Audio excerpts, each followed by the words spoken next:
Lately, I've been talking a lot about Pokemon Legends ZA and like the backlash towards that and Pretendo culture when it comes to this. But I think there are quite a few other upcoming Nintendo Switch 2 games that have been hated on just as much, if not more. Hyrule Warriors, I think, is getting the typical like it's just a Warriors spin-off reaction. And Kirby Air Riders has had a really interesting kind of cycle of just people just being angry at it just for existing because the narrative has always been that the original Kirby Air Ride was this disaster of a game that made that did not evolve the Kirby formula, that it was a waste of Masahiro Sakurai's talent, that it was just a waste of everyone's time, that it was like just the disaster of a game. It has 61 on Metacritic. Now, never mind that nobody actually cares about Metacritic and that you shouldn't respect them and that like what they say doesn't matter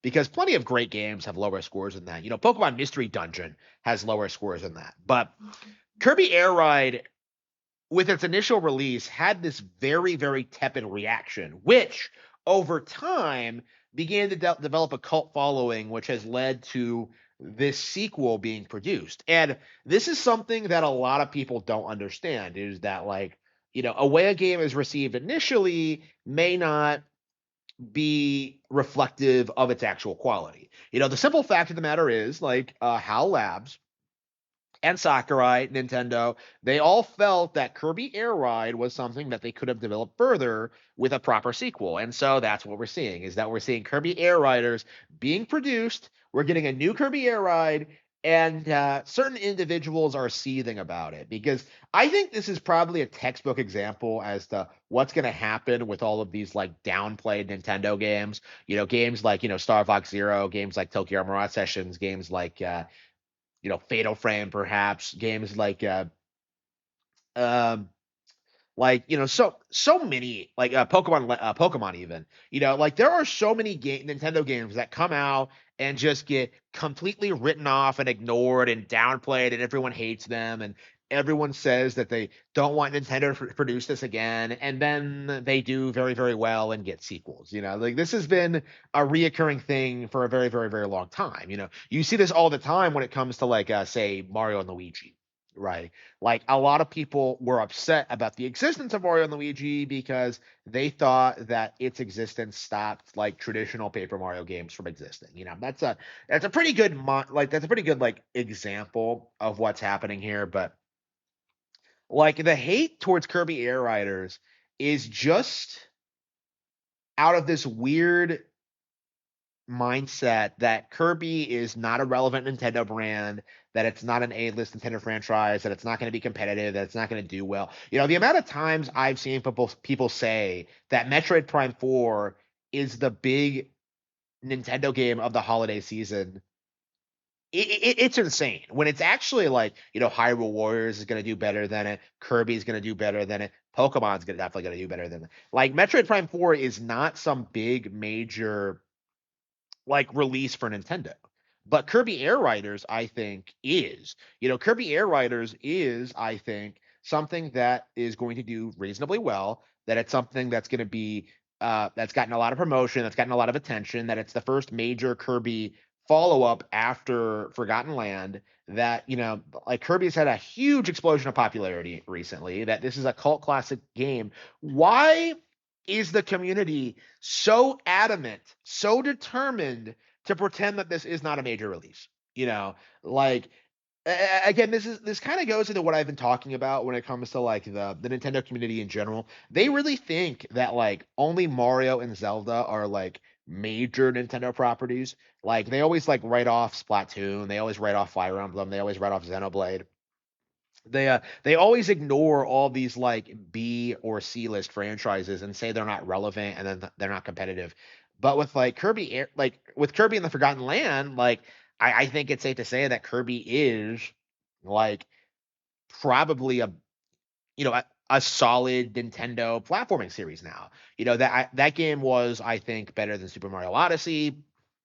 It was something that I think really expanded the Kirby brand. I think a lot of people really loved it. It's my favorite Kirby game of all time now.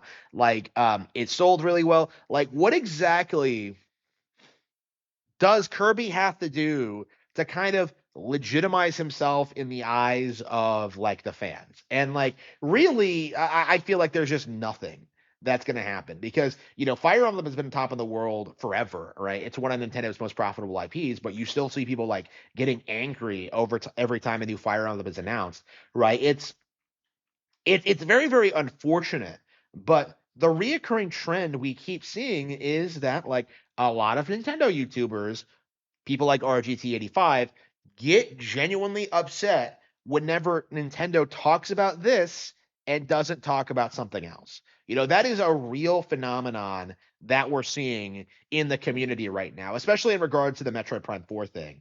Like, people are getting angry, they're getting antsy, they're getting upset that Nintendo is talking about Kirby Air Riders instead of Metroid Prime 4.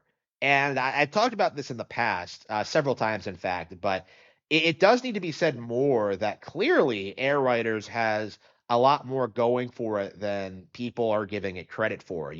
Like this is something that is going to do really well. This is something that Sakurai is putting a lot of time into. Like they're promoting it, they're producing amiibo for it. Like the idea that this game is going to fail or that like it's just a waste of everyone's time is just it's just laughably stupid and really should be considered as such. And I'm really curious at like at what point people are going to start like pushing back against this nonsense because this is the trend we see with these like kind of smaller Nintendo releases is like you always see this obsessive like cultish hatred on social media before release, and it's not until like after the fact when the game actually comes out where people start like talking about the game and how good it is and how much they enjoy it. Like this needs to stop. Okay, this is kind of my mindset on this is that like there's clearly nothing wrong with Air Riders. It's clearly a follow-up to Air Ride. Clearly it's an evolution of that formula. Clearly it's like, a sequel to a 20-year-old game. What exactly is the problem with that? Like I keep seeing dudes come out and start crying about how Sakurai is working on this other than Super Smash Bros, but like the longer we wait for a new Smash Bros, the better it's going to be because there's going to be new Nintendo IPs to pull from. There's going to be like all these new additions to like, to like all these different worlds and all these different potential things that they could add to it. Like I'm not in a rush for the new Super Smash Bros, especially after like Ultimate was rushed the way it was. Like it's like come on, like give it a little bit more time. Like I want Sakurai to do a new innovative things. I want him to experiment. I want to like see Kirby Air Ride develop. Like what is so unreasonable about that? And that's kind of my mentality looking at this, looking at this game that is 100% going to outperform Sonic Racing Crossworlds.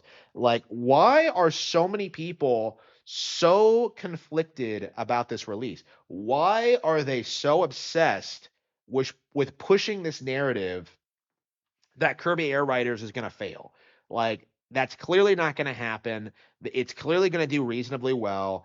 I don't see the point in continuing to gaslight people into thinking that this game is going to be some kind of disaster.